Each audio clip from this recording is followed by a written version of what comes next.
Hi, I'm Tina from Poland. Please like and subscribe. I was born into a super rich home. My dad owned the largest store in the country, and my two brothers were billionaires as well. My long brown hair and my blue eyes caught the attention of everyone whenever I went out with my dad. Wow, your daughter is so beautiful. People would shower me with all sorts of gifts. I loved it a lot. I mean, who wouldn't? I would always want to go out with Dad, but he wouldn't let me, and he had his reasons. I was the only girl in the family. My mom left when I was a baby. When she left, Dad said I became really sick. I was taken to the best hospital in the country. They did all they could, but I didn't get any better. I spent a year in the hospital, and eventually I got better. I'm so glad you're fine now, sweetheart. Since then, my dad and brothers walked on eggshells around me, and they spoiled me silly. They bought me the most expensive gifts. My dad even got me the most expensive necklace in the world. I love them, but sometimes they do too much. The only person who treated me like a normal kid was Jerry, our next door neighbor. Jerry and I were inseparable growing up, and we had the best time together. When people made fun of my long brown hair, Jerry always defended me. We would play silly pranks on my brothers and laugh as the pranks played out. That all changed when Jerry's parents decided to move to another country. Jerry's mom got a sweet fashion deal in Paris, and they had to move. I was devastated. I wanted to sneak Jerry into my room so that we could start living together, but my brothers found out. Jerry left, and I was all alone. It took me a while to make friends in high school. Even though I was the prettiest girl in school, I had gotten so used to Jerry that I couldn't just flow with any other person. One day, I was on YouTube watching MSA videos when I stumbled upon a channel. It was Jerry's. He'd gotten so big and handsome. He was a popular chef in Paris with over 10 million subscribers. I stayed up all night watching his videos. I wanted to drop a comment, but I didn't know what to type. I was scared that he wouldn't remember me anymore. Meanwhile, I'd gotten into a nationwide beauty pageant, and I was one of the favorites to win. That was all my dad talked about. You need to win the pageant, sweetie. Whatever it takes. I would always feel the pressure choking me when I went to school. Diane, the only person I was able to bond with at school, noticed and tried to take the pressure off. Let's go to your favorite restaurant. I'm sure you'll feel better after. We went to the restaurant and she got me my favorite meal. I smiled as the waiter placed the food on the table, and just as I munched on the delicious meal, the cutest guy walked in. Every lady in the restaurant stared and was in awe as he sat by the window. He looked at me, and with a gorgeous smile, he winked. My face turned red and my heart raced as he winked. I quickly looked away and focused on my meal. Just as we were about to leave the restaurant, I slipped and I was sure that I would fall, but the cute guy caught me. You should watch where you're going. I should be the one falling, not you. Why would you fall? I would fall for you, of course. I giggled in excitement as my face turned red. I looked at Diane, who was already dancing in the corner. I'm Brian. How have I not seen such a beautiful creature like you around here before? You didn't look closely enough.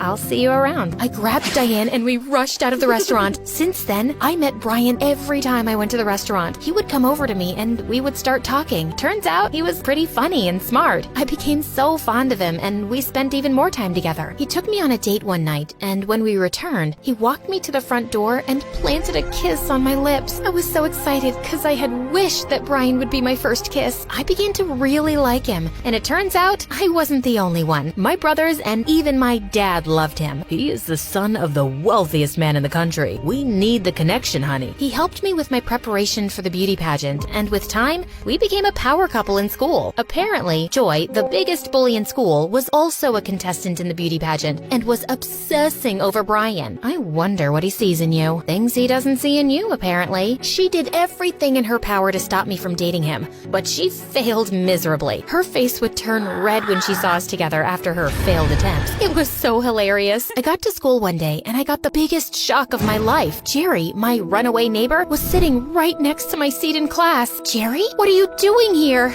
I ran to meet him, and he met me halfway. He lifted me up and hugged me tight. Wow, he even looked way cuter than in the videos. Brian saw us, and he quickly moved to hold my hand. Who is he? Oh, this is Jerry. We were close friends when we were much younger, but he's a huge star now. Huge star? How come I've never heard of him? Don't mind Tina here. I'm just a chef. What are you doing here, though? Oh, I moved back here. My mom wants to spend more time here, and I miss this place as well. I was so excited that I hugged him again. Brian pulled me back back and placed his arm on my shoulder. It's good to see you, Jerry. I waved at Jerry as I walked out of the class with Brian. The wonderful memories I shared with him growing up rushed back to me as he smiled at me. He came to my place after school and we spoke for a long time. He told me all about Paris, how he learned to cook, and how he became a teenage sensation overnight. My mom helped me with everything, and that's why I love her so much. I'm really happy for you, Brian, and I'm glad you're back. Just as Jerry was about to leave, Brian walked in. Oh, Jerry's here. I was on my way already. Let me leave you two alone. Good night. Jerry sounded so cool and mature, and he was dressed well too. Brian and I spent time together, but all I could think about was Jerry. I started spending more and more time with Jerry, and I began to realize just how funny and smart he was. Whenever his brown eyes stared at me, my heart would melt, and I could feel the butterflies in my stomach dancing. I was falling for him, and honestly, I loved it. Brian, on the other hand, had been buying me nice gifts since Jerry came back. He even got me a very expensive car, which I really loved. One time, I was walking with Diane, and all of a sudden, I tripped, and as I was about to fall, Jerry, out of nowhere, caught me. He held me in his arms for a while, and I just stared into his gorgeous eyes. He reached out to kiss me, but Brian walked up to us that moment. What's going on here? I pushed Jerry aside and ran away.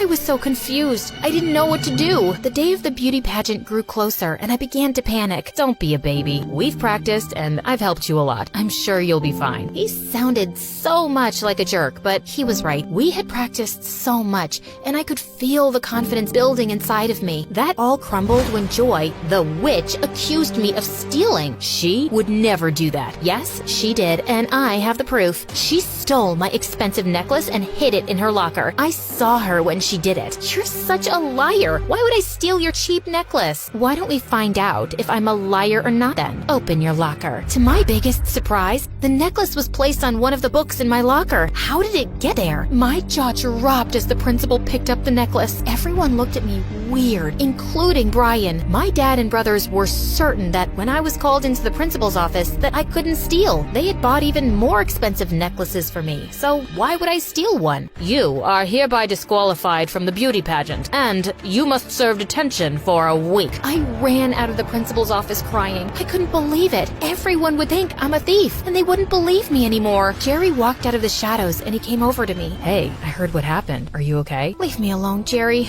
I know you think I'm a thief as well. I could never think of you like that, and I know very well you are not a thief. I'm glad you believe me because no one else in the school does, including Brian. I don't know what to do. I started crying, and that was when Jerry moved closer to me and hugged me tightly. Just ignore them. We'll figure something out. Trust me. My first day in detention sucked. People looked at me differently, including the teachers. Jerry then came and made everything easier. We spent time together in detention, and we got even closer. He stayed with me all the way through, and he also walked me home just to make sure I was safe. The beauty pageant was days away, and the entire country was buzzing because of it. Joy was the clear candidate to win, but there were talks about Michaela winning as well. She was my favorite. She was so pretty and kind. She had the cutest blue eyes I have ever seen. Jerry made sure I continued with my practice, even though I didn't want to. You can still be called back in for the pageant, so you need to be ready. On my way back from detention one day, I felt really sick. My knees became weak, and I was dizzy. I fell to the ground and was rushed to the hospital. When my dad got to the hospital, he demanded that I be transferred to the same hospital I was admitted to when I was much younger. I was in a coma for 2 weeks. Everyone was worried sick. Brian, who had disappeared since Joy accused me of stealing, came back and stayed by my side. Jerry was there too, and they both argued from time to time about who deserved me more. How could you abandon her when she needed you the most? You don't deserve her. And who are you to decide that? She's my girlfriend, and there is nothing you can do about that. The doctors ran some tests, and they found out I had a rare kidney disease, and I needed a kidney transplant. My dad couldn't be the donor because he had the same disease. My brothers were on a very important business trip, and they weren't even told that I was in the hospital. Diane gave excuses, and Brian ran away again. Time was running out, and I needed a donor quickly. I'll be the donor. Jerry stepped up, and he donated one of his kidneys. The surgery was successful, and weeks later, I was discharged from the hospital. I got back home and continued the preparation for the beauty pageant with Jerry. Some days before the pageant, the school found out that Joy planted the necklace in my locker just to get me kicked out of the pageant. She confessed after she was caught trying to pull the same trick on Michaela. She was suspended and I was called back in for the pageant, just like Jerry had predicted. I became so nervous when I got the news. Sweat poured out of me and I felt a tightness in my chest. Jerry noticed and held my hand gently. You'll be fine, Tina. This is what you trained for, and I am so proud of you. He smiled at me and I hugged him tightly. What would I do without you? The day came and I was well prepared for it. I wore my finest gown. Dad had just gotten it for me and it looked absolutely gorgeous. My brothers hired the best stylist in the country and she did a wonderful job. They all sat in the front row and they applauded when I stepped on stage. I nailed the many questions I was asked and felt my confidence building as the show went on. After what seemed like an eternity, it was time to decide the winner. We all held hands and hoped for the best. Michaela got second place with a standing ovation, and my name was announced as the winner of the pageant. I was so happy as tears rolled down my cheeks, but out of nowhere, Brian came on stage and held my hand. I yanked his hand off and walked down to where Jerry stood. Brian ran to meet me and he grabbed me violently. Jerry intervened and punched him right in the face. Leave her alone. You don't deserve her. Brian ran off crying like a baby, while Jerry held my hand gently and smiled at me. My heart melted and my face turned red. You look really beautiful. Just kiss me already. He leaned in and gave me the warmest kiss ever. I held on to him as everyone cheered us on. It was the best night ever.